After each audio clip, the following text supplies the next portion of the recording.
Leaders have slammed the Park District Woman Member of Parliament Nakut Faith over her proposed amendments in the Political Parties and Organizations Act. The bill that is already on the floor of Parliament puts conditions to funding of political parties to membership into IPOD and the National Consultative Forum. I think they want to use the money element,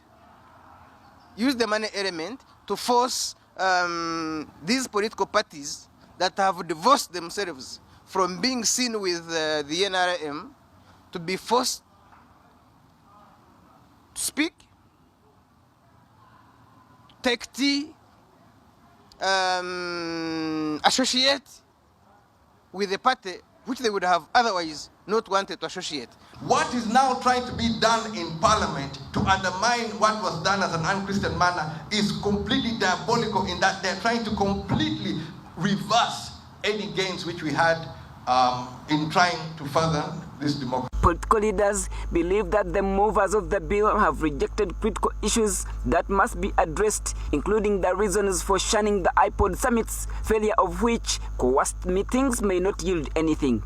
We would rather concentrate on appreciating why this marriage is failing, why Ugandans are not comfortable sitting down, planning together with the NRM. And two, Ugandans also realize that NRM does not exist as a party.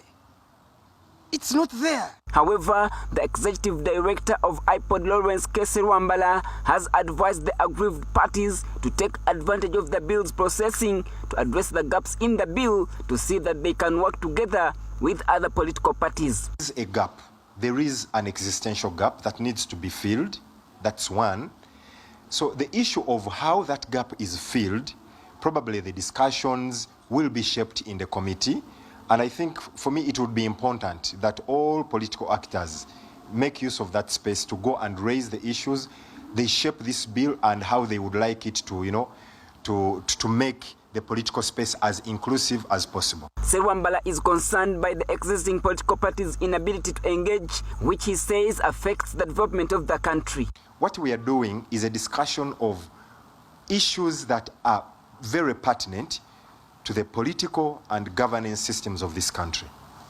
Now, I think it would be, if you asked me, it would be important that all political parties, especially those that have public mandate, that they participate in this space.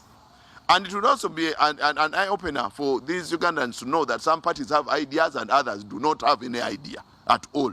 Political parties like the FDC and NUP have publicly shunned IPOD meetings, describing them as tea meetings. This, according to NUP Secretary General Wisibongoya, is not about to change, with their commitments only dedicated to the National Consultative Forum. I see what that law is trying to do. Of course, you can clearly see they are trying to target NUP.